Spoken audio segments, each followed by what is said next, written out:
Okay, amazing day mga ka-JMC. Yan, so kung napanood nyo yung update ko kung paano nga ba ang tamang paggamit ng isang 2x na mostly nakikita natin yan sa road bike. Ayan, so kung napanood nyo rin yung 3x, kaya po yung 2x para may iwasan natin yung cross chain na tinatawag o maling pagsishift ng mga gears no, ng ating bisikleta.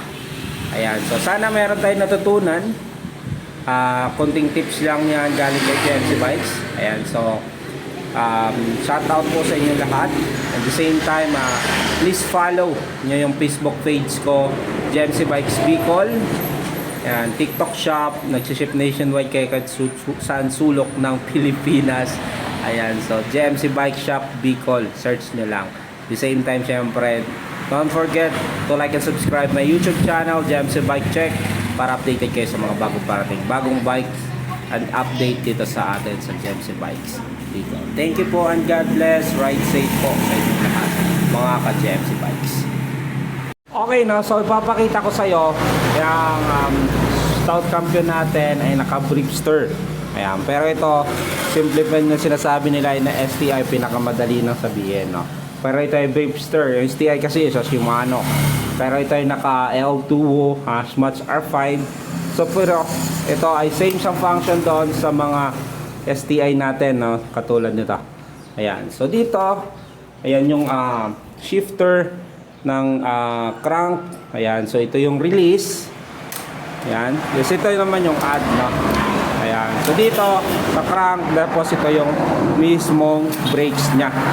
Okay, ngayon papakita ko sa iyo yung shifting. Ayan, so dito sa mismong crank niya. Pakita ko sa iyo, bababa ko. Ayan, so yung crank, ito yung shifter, no? So dito, pag nirelease ko yun dito, so ito bababa. Ayan, so bababa siya dito sa number 1. Kung mapapansin nyo, no? So, pero, pag inangat ko naman siya, pagpunta naman sa number 2, ayan. Okay. Pag minsan may kalansing, so kulang pa po kayo ng isang click para mawala yung kalansing. So mag-straight dito sa mismong FB, no?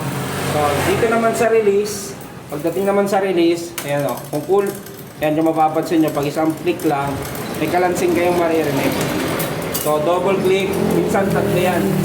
Kasi mostly ang shifter is 3x, pero kasi ang STI o yung mismo sa mga road bike is 2x, no? So kung para mawala yung kalansing, so ang pinaka-suggest ko sa inyo, 3 click yan sa maliit. Okay, pag nilipat naman, malaking hawi, pag may marinig na kalansing, kulang yan, dagdagan nyo pa ng isa. Pag dito naman sa likod, ito naman yung papunta dun sa maliit na sprocket, no? Ayan, so ito, bababa siya. Ayan, nakapunta, ando na siya sa baba. So, ito naman yung add.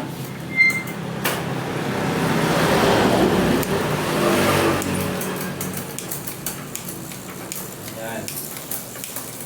Okay. So, yan yung shifting niya. Pag release naman, ito yung pipindutin natin pag release.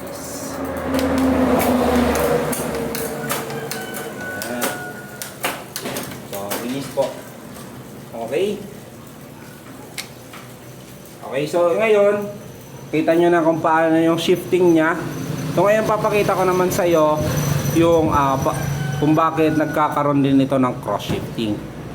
Okay, so ito na, no? Papakita ko na sa iyo.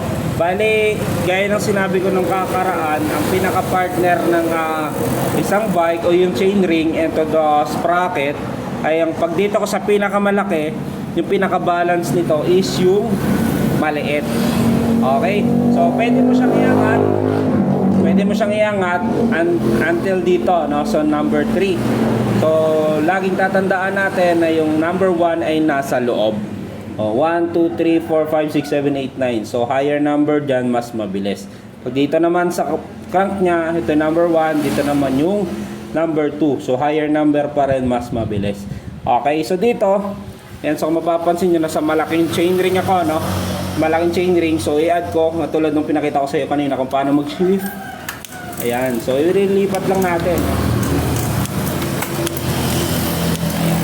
So dito, hanggat maaari, So maximum na pag-gear niya, so hanggang dito ka lang.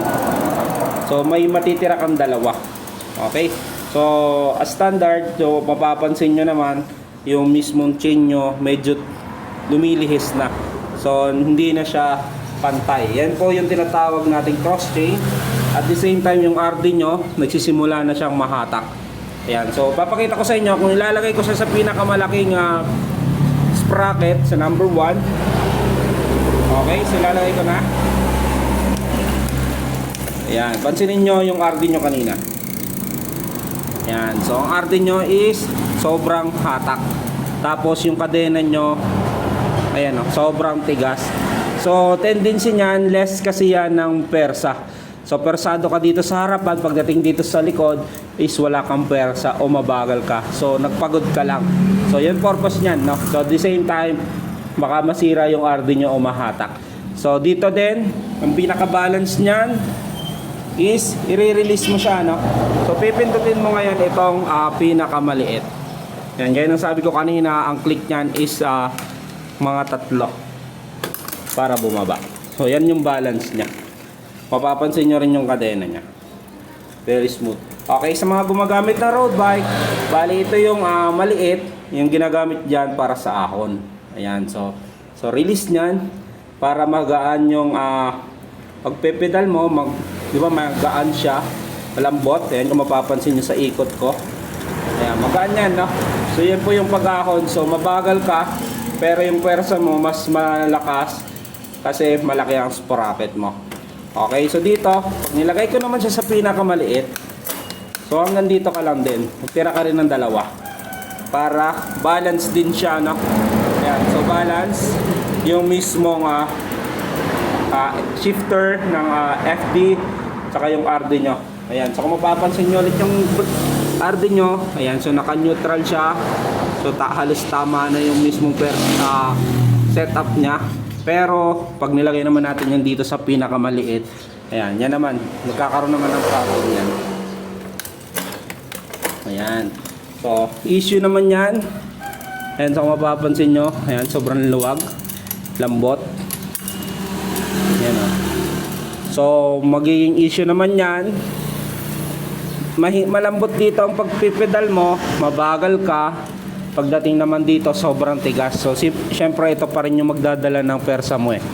Dito, iba-balance lang ito. Kaya lang, ang nangyari, na ilagay mo dito sa pinakamaliit, na which is ito ay matigas, tapos dito ay magaan. So, less, ulit yan. Sayang ulit ang persa mo dyan. Okay? So, yan po yung, tapos yung kadena mo, ayan, sobrang luwag. Okay? So, dito, ayan, so, sa mga road bike, no, sa mga gumagamit ng road bike, alam ko, inintindihan na nila yan, pero ito ay tutorial lang para dun sa mga newbie at wala pang idea sa tamang pag-shifting, kaya nasisira yung RD nyo, pati kaya napuputo lang kayo ay kadena habang nagra-rides. So balance yan. So ito yung pinakamaliit na chain ring, ang balance which is at ang purpose is pag-ahon. Ayan. So dito sa pinakamaliit na sprocket is mabilis. Ayan. So pangat ng paangat, ayan, is pabagal ng pabagal. Pero ito is pang-ahon, lagi natin isipin. Ito ay pang-ahon, ito ay pang-rektahan. Ito ay pang-ahon, ito ay pang-rektahan. So dapat balance yung pag-shift nyo. Ayan. So kung ililipat nyo dito sa pinakamaliit, for example, lumaahon na kayo, di ba, maahon ka, pagbubuelo ka pa lang. Pag feeling nyo nang hindi nyo na kaya, add ka. Kasi mararamdaman nyo yan once na nag-ride. Kung medyo natitigasan ka pa, nabibigatan ka, add ka. Ayan, lalambot yan. Okay? So yan, no? Malambot. Yan, lalambot at lalambot. So hanggang critical na ahon na, ito na yung magagamit mo yung pinakamalaking sprocket. So sa road bike naman, yan po yung pinaka-sprocket. Ganitong laki lang talaga ang mostly makita natin. Bira natin makikita yung sobrang laki katulad sa MTB. Ayan, so balance. Bawa, lilipat ka, no? Lilipat ka naman sa pinakamalaki.